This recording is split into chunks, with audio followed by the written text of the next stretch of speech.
ಆ್ಯಕ್ಚುಲಾಗಿ ಓಡಬೇಕಾದ್ರೆ ಸ್ವಲ್ಪ ಎಮೋಷನಲ್ ಆಗಿತ್ತು. ಅಂದರೆ ಇಟ್ ವಾಸ್ ಅಷ್ಟು ಈಸಿ ಆಪ್ರೇಷನ್ ಅಲ್ಲ, ರಿಸ್ಕಿ ಆಪ್ರೇಷನ್. ನನಗೆ ಸ್ವಲ್ಪ ಭಯ ಇತ್ತು. ಸುಮ್ಮನೆ ಹೇಳ್ಬೋದು ಧೈರ್ಯ ಇತ್ತು. ಬಟ್ ಒಂದು ಏನಂದರೆ ಏನೇ ಇದ್ರೂ ಫೇಸ್ ಮಾಡಬೇಕಷ್ಟೇ. ಒಳ್ಳೇದಾಗುತ್ತೋ ಕೆಟ್ಟದಾಗುತ್ತೋ ಗೊತ್ತಿಲ್ಲ. ಸರಿ, ಏನೋ ಒಂದು ಧೈರ್ಯವಾಗಿ ಹೋಗ್ಬೇಕು. ಅದು ಮುಂದೆ ಏನಾಗುತ್ತೆ ಪರಿಣಾಮ ಆಮೇಲೆ ನೋಡ್ಬೇಕು. ಆಮೇಲೆ ಮಾಡ್ದೇ ಇರೋಕ್ಕಾಗಲ್ಲ. ಇಲ್ಲ ಮಾಡಲ್ಲ ನಾನು ನೋಡೋಣ, ಅದು ಆ ಥರ ಮಾಡೋಕ್ಕಾಗಲ್ಲ, ಮಾಡಬೇಕು. ಸೊ ಅಂತ ಬಂದಾಗ ಸರಿ, ಒಂದು ಲೆವೆಲ್ ಎಲ್ಲ ಸಪೋರ್ಟ್ ಇದೆ. ಫ್ಯಾಮ್ಲಿಲಿ ಗೀತಾ ಆಗಲಿ, ಇಲ್ಲ ಮನೇಲಿ ಎಲ್ಲರೂ ಮಕ್ಕಳಾಗಲಿ, ಇಲ್ಲ ದಿಲೀಪ್ ಆಗಲಿ, ಎವ್ರಿಬಡಿ ಸಪೋರ್ಟ್ ಇದ್ದೇ ಇದೆ, ಬಗ್ಗೆ ಇಲ್ಲ. ಬಟ್ ಏನೂ ಆಗಲ್ಲ. ಆಮೇಲೆ ಡಾಕ್ಟ್ರೆಲ್ಲ ಮಾತಾಡಿದಾಗ ಎಲ್ಲರೂ. ಬಟ್ ಹೋಗ್ಬೇಕಾದ್ರೆ ಸ್ವಲ್ಪ ಭಯ ಇತ್ತು ಜನಕ್ಕೆ. ನಾವು ಯೂಶ್ವಲಾಗಿ ಇವತ್ತು ನಾವು ಈ ಸ್ಟಾರ್ಡಮ್ ಅನುಭವಿಸೋದು ಅಭಿಮಾನಿಗಳು ಅವರಿಂದನೇ. ಯಾಕಂದರೆ ಒಬ್ಬರು ಬ್ಲೆಸ್ಡ್ ಆಗಬೇಕಂದ್ರೆ ಅವರು ಬ್ಲೆಸ್ಡ್ ಆಗಿದ್ರೆ ನಾವು ಬ್ಲೆಸ್ಡ್ ಆಗೋಕ್ಕಾಗಲ್ಲ, ಇದನ್ನು ಆಗೋಕ್ಕಾಗಲ್ಲ. We are blessed from a blessed people ಅಷ್ಟೇ. ನಾವು ಬ್ಲೆಸ್ಡ್, ನಾವೇ ದೊಡ್ಡ ಬ್ಲೆಸ್ಡ್ ಅಲ್ಲ ನಾವು. So we are blessed by blessed people ಅಷ್ಟೇ. ಅಭಿಮಾನಿಗಳು ಎಲ್ಲರೂ ಅವರು ಆ ಬ್ಲೆಸ್ಸಿಂಗ್ಸ್ ಇರ್ಬೋದು, ಅವ್ರದ್ದೊಂದು ಚೈತನ್ಯ ಇರ್ಬೋದು. ಬಟ್ ಅಲ್ಲಿವರೆಗೂ ಮಾಡ್ದು, ಏನು ಆಪ್ರೇಷನ್ ಆಗೋವರೆಗೂ ಏನೇನು ಮಾಡಬೇಕೋ ವರ್ಕ್ ನಡೀತಾ ಇತ್ತು, ಕೀಮೋ ನಡೀತಾ ಇತ್ತು. ಆಮೇಲೆ ಡಾಕ್ಟ್ರು ಮಾತಾಡಿದ್ರು. ಹೋಗ್ಬೇಕಾದ್ರೆ ಸ್ವಲ್ಪ ಎಮೋಷನಲ್ ಆಗಿತ್ತು, ಭಯ ಇತ್ತು. ಹೋಗ್ಬೇಕಾದ್ರೆ ಇಡೀ ದಿನ ಫ್ಲೈಟ್ಲಿ ಟ್ರಾವೆಲ್ ಮಾಡಿದ್ರು. ಅಬೌಟ್ 21 hours ಫ್ಲೈಟ್ ಹೋಗ್ಬೇಕಾದ್ರೆ. ಫಸ್ಟ್ ಏರ್ಪೋರ್ಟಿಂದ ಇಳಿದ ಮೇಲೆ ಹಾಸ್ಪಿಟ್ಲ್ ಮುಂದೆ ಹೋಗ್ಬೇಕಾದ್ರೆ ಆ ಹಾಸ್ಪಿಟ್ಲ್ ನೋಡಿದ ತಕ್ಷಣ ಗೊತ್ತಿಲ್ಲ ಅದೇನಂತ. ಒಂದು ನನ್ನ ಮುಖದಲ್ಲಿ ಒಂದು ಕಾನ್ಫಿಡೆನ್ಸ್ ಬಂತು. ಏನು ಗೊತ್ತು, it was looking very good. Lake ಇತ್ತು, ಆಮೇಲೆ ಓಲ್ಡ್ ಅಟ್ಮಾಸ್ಫಿಯರೇ ಒಂಥರ ಪಾಸಿಟಿವ್ ಅನಿಸ್ತು. ಮನಸ್ಸಲ್ಲಿ ಏನೋ ಒಂದು ಧೈರ್ಯ ಬಂತು. ನಾನು ಗೀತಂಗೆ ಹೇಳಿದೆ, ಏನೋ ಒಂಥರ ಧೈರ್ಯ ಬರ್ತಾಯಿದೆ. ಅದಾದಮೇಲೆ ಆಯಿತು. ಡಾಕ್ಟ್ರ್ ಮನೆಗೆ ಹೋಗಿದ್ದೆ ಊಟಕ್ಕೆ, ಅವರು ಎಲ್ಲ ಮಾತಾಡಿದ್ರು. ಆಮೇಲೆ ಆಪ್ರೇಷನ್ ದಿನ ಬಂತು. 6 hours. ಇವ್ರಿಗೂ ಟೆನ್ಷನು, ನಮಗೆ ಗೊತ್ತಿಲ್ಲ. ನಾವು ಹೋಗಿದ್ದೀವಿ ಅಷ್ಟೇ, ಯಾಕೆ ನಾವು ಅನಸ್ತೀಸಿಯಾ ಕೊಟ್ಟಿರ್ತಾರೆ, ನಮ್ಗೆ ಗೊತ್ತಿಲ್ಲ. ಬಟ್ ಬಂದು ಹೇಳಿದ ಮೇಲೆ ಎಸ್. ಸೊ ಇಡೀ ದಿನ ಒಂದು ಸರ್ಕಸ್ ದಿನ ಥರ ಇತ್ತು. ಅದಾದಮೇಲೆ ಸೆಕೆಂಡ್ ಡೇನೇ ವಾಕಿಂಗ್ ಶುರು ಮಾಡಿದೆ. ಅದಾದಮೇಲೆ ಎಲ್ಲಿಂದ ಬಂತ ಪವರ್ ಗೊತ್ತಿಲ್ಲ. I use to walk and ರಿಕವರಿನೂ ತುಂಬ ಅಷ್ಟು ಭಾಳ ಈಸಿಯಾಗಿ I was able to take everything. ಒಂದೊಂದು ಟ್ಯೂಬಾಗಿ ಹೋಯಿತು. ಅದೇ ಎಲ್ಲರದೇನೆಂದರೆ ಎಲ್ಲರದ್ದು ಆರೈಕೆ. ಬರೀ ಅಭಿಮಾನಿಗಳು ಅನ್ನೋದಕ್ಕಿಂತ ಇಂಡಸ್ಟ್ರಿಯಲ್ಲಿ ಎಲ್ಲ ಆ್ಯಕ್ಟರ್ಸ್ ಇರ್ಬೋದು, ಟೋಟ್ಲಿ ಇಂಡಿಯನ್ ಆರ್ಟಿಸ್ಟ್ಗಳು ಎಲ್ಲರೂ ಇರ್ಬೋದು. ಅವರೆಲ್ಲ ಕೇರ್ ಮಾಡ್ತಿರೋ ರೀತಿ ಇರ್ಬೋದು.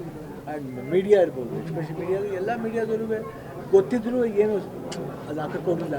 ಅದು ನಿಜವಾಗಿ ನಾವು ಪಡ್ಕೊಂಬಂತೀವಿ. ಬಟ್ ನಾನು ಯಾಕೆ ಹೇಳ್ಬೇಕಂತ ಅನಿಸ್ತು ಅಂದರೆ, ಎಲ್ಲದಕ್ಕೂ ಹೇಳ್ತೀವಿ, ಇದಕ್ಕೆ ಈ ಒಂದು ವಿಷಯ ಯಾಕೆ ಮುಚ್ಚಿಡ್ಬೇಕು ಬೇಡ. ಅಂತ ಹೇಳ್ತಾ ಇದ್ದಾರೆ ಪುನರ್ಜನ್ಮ. ಅಭಿಮಾನಿಗಳು ಎಲ್ಲರೂ ಕೂಡ ತಾಯ್ನಾಡಿಗೆ ಮೃತ್ಯುಂಜಯ ವಾಪಸ್ ಬಂದಿದ್ದಾರೆ ಅಂತ ಹೇಳ್ತಾ ಇದ್ದಾರೆ. ಮತ್ತೆ ಗೀತಕ್ಕ ಕೂಡ ಅಂತ ಕ್ರೂಷಿಯಲ್ ಟೈಮಲ್ಲಿ ಜೊತೆಗಿದ್ದು ಸಪೋರ್ಟ್ ನೀಡಿದ್ರು. ಅವರೆಲ್ಲರೂ ಅಭಿಮಾನಕ್ಕೆ ಏನು ಹೇಳಕ್ಕೆ ಇಷ್ಟಪಡ್ತಾರೆ? ಅವರು ಅದ್ರ ಬಗ್ಗೆ ಗೀತದ ಬಗ್ಗೆ ಮಾತಾಡೋಂಗೇ ಇಲ್ಲ.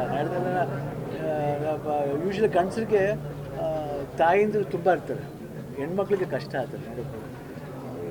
ಗೀತ ಹೆಂಡ್ತಿನೂ ಆಗ್ತದೆ, ತಾಯಿನೂ ಆಗ್ತದೆ, ತಂಗಿನೂ ಆಗ್ತದೆ, ಎಲ್ಲ ಸಂಬಂಧಗಳು ಮಿಕ್ಸ್ ಮಾಡ್ಕೊಂಬರ್ತಾರೆ. ಈ ಸತಿ ನಿವೇದಿತ ಒಂದು ಹಾಡಾಗಿದ್ದಾರೆ ಅಷ್ಟೇ. ಅದು ಬಿಟ್ಟರೆ ಅವಳು ಇನ್ನೂ ತಾಯಿಗಿಂತ ಹೆಚ್ಚಿನ ರೀತಿಯಲ್ಲಿ ನೋಡ್ತಾರೆ.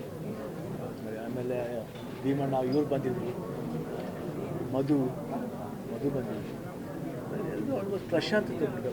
ಆಮೇಲೆ ಅನು ಅಂತ ನಿವೇದಿತ ಫ್ರೆಂಡು, ಅವರು ಆ ಮಗು ನಮ್ಮ ಜೊತೆಲೇ ನಾವು ಹೋಗೋ ದಿವಸನೂ ಡ್ಯಾಲಸಲ್ಲಿ ವರ್ಕ್ ಮಾಡ್ತಿತ್ತು. 1 ತಿಂಗಳು ಕಂಪ್ಲೀಟ್ ಆಗಬೇಕು. ಆಮೇಲೆ ಅಲ್ಲಿದ್ದು ಕನ್ನಡಿಗರು ಇರ್ಬೋದು, ಪ್ರತಿಯೊಬ್ಬರೂ ತೋರಿಸಿದ ಪ್ರೀತಿ ಇರ್ಬೋದು. ನಾವು ಅದು ಮಾಡಿಕೊಡ್ತೀವಿ, ಇದು ಮಾಡಿಕೊಡ್ತೀವಿ, ಏನು ಮಾಡಿಕೊಡ್ಬೇಕು ಹೇಳಿ, ಅದೆಲ್ಲ ಮರೆಯೋಕ್ಕೆ ಅಲ್ಲ. ಅದಕ್ಕೆ ಅವತ್ತು ಯುಎಸ್ಲಿ ಒಂದು ಫಂಕ್ಷನ್ ಮಾಡಿದಾಗ ನಾವು ಎಮೋಷ್ನಲಾಗಿ ಅದಕ್ಕೆ ಇವತ್ತು ತುಂಬ ಸ್ಟ್ರಾಂಗಾಗಿ ಬ್ಯಾಡ್ದು ಇವತ್ತು ಸ್ವಲ್ಪ ಸ್ಟ್ರಾಂಗಾಗಿ ಇರಬೇಕು ಅನ್ನೋದಕ್ಕೋಸ್ಕರನೇ ಇವತ್ತು ಸ್ವಲ್ಪ ಧೈರ್ಯವಾಗಿದೆ. But I think it was very touching for me. ನಾನು ಮರೆಯೋಕ್ಕೆ ಆಗಲ್ಲ. ಐ ಥಿಂಕ್ ದೇವರ ಆಶೀರ್ವಾದ ಜಾಸ್ತಿ ಇತ್ತು. ಇವರು ಭೀಮಣ್ಣ ಅಂತ ಗೊತ್ತು, ಶಿರ್ಸಿ MLA, ಇವ್ರ ತಾಯಿ ತಮ್ಮ ಅದ. ಇವ್ರಂಕ ಹೇಳಿದ್ರೆ I can work normal work ಮಾಡ್ಬೋದು. ಫುಲ್ ಫ್ಲೆಜ್ ಆ್ಯಕ್ಷನ್ ಬಂದ್ಬಿಟ್ಟು ಮಾರ್ಚ್ ಎಂಡಿಂದ ಮಾಡಬೇಕು. ಅಣ್ಣ ನೀವು ಹೋಗ್ಬೇಕಾದ್ರೆ ಎಮೋಷ್ನಲ್ ಆಗಿರಿ, ಒಂದು ತಿಂಗಳು ಥರ ಫಸ್ಟ್ ಟೈಮ್ ಮನೆ ಬಿಟ್ಟು ಹೋಗ್ತಿದ್ದೀನಿ. ಸೊ ಇವತ್ತು ಬಂದ್ರಿ, ಗೇಟ್ ಒಳಗಡೆ ಬಂದಾಗ ಅಭಿಮಾನಿಗಳ ಈ ಒಂದು ಸ್ವಾಗತ ಏನು ಅನ್ನಿಸ್ತು ಆ ಕ್ಷಣ? ಇವಾಗಿಂದ ನಮ್ಮ 38 ವರ್ಷದಿಂದ ಆ ಹೂನೇ ನನ್ನ ಬೆಳೆಸ್ತಾ ಇದ್ದಾರೆ. ಇವತ್ತಿಂದ ಬೆಳೆಸ್ತಾ ಇರೋದು ಅಂತಲ್ಲ, ಶಿವಣ್ಣನಿಗೆ ಏನಾದ್ರು ಆಗಬೇಕು ಅಂತ ಇದರಿಂದ ಯಾವಾಗಿದ್ರೂ ಅವ್ರು ನನ್ನ ಅದೇ ಥರ ಹೂಲೇ ಬೆಳೆಸ್ತಿದ್ದಾರೆ. ಅದು ನನಗೇನು ಅದಕ್ಕಿಂತ ಹೆಚ್ಚೇನಂದರೆ ಅವ್ರ ಪ್ರೀತಿ, ಅವ್ರ ಕಾಳಜಿ ಇದೆಯಲ್ಲ, ಏನಾಗಿದೆ ಪ್ರತಿಯೊಬ್ಬರಿಗೂ ಇದೆಯಲ್ಲ, ನನಗೆ ಅದು ಭಾಳ ಟಚ್ ಆಯಿತು. ಕಿಂಗ್ ಇಸ್ ಬ್ಯಾಕ್ ಅಂತ ನಿಮ್ಮನ್ನ ಇವತ್ತು ವೆಲ್ಕಮ್ ಮಾಡಿರೋದು ಎಲ್ಲ ಅಭಿಮಾನಿಗಳು. ಕಿಂಗ್ ಇಸ್ ಬ್ಯಾಕ್ ಅಂತ. ಅದೇ king will be always back. Particular ಆಗಿ ಒಂದಿಷ್ಟು ಪಾತ್ರಗಳ ಮುಖಾಂತರ ಅಭಿಮಾನಿಗಳಿಗೆ ಇನ್ಸ್ಪಿರೇಷನ್ ಆಗುವಂಥದ್ದು ಬೇರೆ ಇರುತ್ತೆ. ಇಂಥದ್ದೊಂದು ಸಂದರ್ಭನೂ ಕೂಡ ಗೆದ್ದು ಈಗ ನೀವು ಇನ್ಸ್ಪಿರೇಷನ್ ಆಗ್ತಾ ಇದ್ದಾರೆ. ಯಾಕಂದ್ರೆ ಸಹಜವಾಗಿ ಇಂಥದ್ದೊಂದು ಸಂದರ್ಭ ಬಂದಾಗ ಫೇಸ್ ಮಾಡೋದು ತುಂಬ ಡಿಫಿಕಲ್ಟ್ ಆಗಿರುತ್ತೆ, ಸಹಜವಾಗಿ ಕುಗ್ಗಿ ಹೋಗ್ತಾರೆ. ಸೊ ಅಂಥ ಸಂದರ್ಭಗಳನ್ನು ಫೇಸ್ ಮಾಡೋರ್ಗೂ ಕೂಡ ಈ ಸಿಚುವೇಶನ್ ಇನ್ಸ್ಪಿರೇಷನ್ ಆಯಿತು. ಧೈರ್ಯ ಕೊಡೋರು ಇವರು ಜಾಸ್ತಿ ಮನೆಯವರು ಇಲ್ಲೇ ಪಕ್ಕದಲ್ಲೇ ಇದ್ದಾರೆ. ಅವರು ಇರ್ಬೋದು, ಫ್ರೆಂಡ್ಸ್ ಇರ್ಬೋದು, ಆ್ಯಂಡ್ ಸಂಬಂಧಿಕರು ಇರ್ಬೋದು. ಎಸ್ಪೆಷಲಿ ನಮ್ಮ ಫ್ರೆಂಡ್ ಸರ್ಕಲ್ ತುಂಬ ಜನ ಇದ್ದಾರೆ. ಆ ಥರ ವರುಣ್ ಇರ್ಬೋದು, ಇಲ್ಲ ನಮ್ಮ DKD ಒಂದು ಬ್ಲಾಕ್ ಇದೆ, ಅನುಶ್ರೀ, ರಕ್ಷಿತಾ, ಚಿನಿ ಪ್ರಕಾಶ್ ಅವರು, ವಿಜಯರಾಘವೇಂದ್ರ ಅವರೆಲ್ಲ ಆ ಶೂಟ್ ನಡೀತಿರ್ಬೇಕಾದ್ರೆ. ಆಮೇಲೆ ಅರ್ಜುನ್ ಜನ್ಯ, ರಮೇಶ್ ರೆಡ್ಡಿ ಅವರು, ಶ್ರೀಕಾಂತ್, ಎಲ್ಲರೂ ನಾಗಿ, ಪುನೀತ್, ತುಂಬ ಜನ ದೇ ಆರ್ ಆಲ್ವೇಸ್ ಬಿಹೈಂಡ್. ಧೈರ್ಯ ಇದೆ. ಆಮೇಲೆ ಏನಾಗುತ್ತೆ ನನಗೆ ಅದ್ರ ಬಗ್ಗೆ ಕೇರ್ ಇಲ್ಲ. ಓಕೆ ನೋಡೋಣ ಅಷ್ಟೇ ಇದ್ದಿದ್ದೆ ಹೊರತು ಏನು ಆಗ್ಬೋದು, ಹೆಂಗೆ ಆಗ್ಬೋದು ಅಂತ. ಬಟ್ ಡಾಕ್ಟ್ರ್ ಮನೋರು ಅದೇ ಹೇಳ್ತಿದ್ರು, ನಿಮ್ಮ ಧೈರ್ಯ ಮೆಚ್ಚಬೇಕಾಯ್ತು, ಹೆಂಗೆ ಓಪನ್ ಆಗಿ ಹೇಳಿದ್ದೀರಾ, ಇವತ್ತು ಒಂದು ಇನ್ಸ್ಪಿರೇಷನ್ ಆಗಿರುತ್ತೆ. ಅವ್ರು ಬಂದು ಏನೇನಿಲ್ಲ ಆಗಿ ಎಲ್ಲ ಆಯಿತು. ಒಂದು 3-4 ಡೇಸ್ ರಿಪೋರ್ಟ್ ಬಂತು, ಪೆಥಾಲಜಿ ರಿಪೋರ್ಟ್ ಬಂದು ಕ್ಯಾನ್ಸರ್ ಫ್ರೀ ಅಂತ ಬಂತು. ಸೊ ಅದೇ ಹೈಯೆಸ್ಟ್. ಅದಕ್ಕಿಂತ ಇನ್ನು ಹೆಚ್ಚು ಇನ್ನೇನು ಬೇಕು ಹೇಳಿ. ಟ್ರೀಟ್ಮೆಂಟ್ ಪ್ರೊಸೆಸ್ ಆತ್ಮವಿಶ್ವಾಸನ ಅಂದರೆ ನೀವೇ ಹೇಳ್ತೀರಲ್ಲ, ಭಯಪಡೋದೇನಿಲ್ಲ ಅಂತ ನೀವೇ ಧೈರ್ಯ ತಗೊಂಡಿರಲಿಲ್ಲ. ಅದ್ರ ಜೊತೆಗೆ ಡಾಕ್ಟರ್ ಬಂದು ಧೈರ್ಯ ಮಾಡೋದಿಲ್ಲ. ಶಿವಣ್ಣ ನೀವು ಒಂದು ಮುಗಿದ ಮೇಲೆ ನಿಮ್ಮ ಚಾಳಿ ನೀವು ಸ್ಟಾರ್ಟ್ ಮಾಡಿಬಿಡಿ. ಆ ಥರದೊಂದು ಆತ್ಮವಿಶ್ವಾಸ, ಈ ಥರದೊಂದು ಸಮಸ್ಯೆ ಇರೋರಿಗೆ ಒಂದು ದೊಡ್ಡ ಪಾಠ ಆಗಿರುತ್ತೆ ಅಂತ ಆತ್ಮವಿಶ್ವಾಸ ಇರ್ತಾರೆ ಎಲ್ಲ ತಿಳ್ಬೋದು. ಇಲ್ಲಮ್ಮ, ಎಲ್ಲ ಮನುಷ್ಯನಿಗೂ ಸ್ವಲ್ಪ ಭಯ ಅನ್ನೋದು ಇದ್ದೇ ಇರುತ್ತಮ್ಮ. ಜೊತೆಯಲ್ಲಿ ಧೈರ್ಯವಾಗಿ ಹೋಗ್ಬೇಕಷ್ಟಮ್ಮ. ಏನೇ ಆದರೂ ಪರವಾಗಿಲ್ಲ ಅಂತ ಮುಂದೋಗ್ಬೇಕಷ್ಟೇ.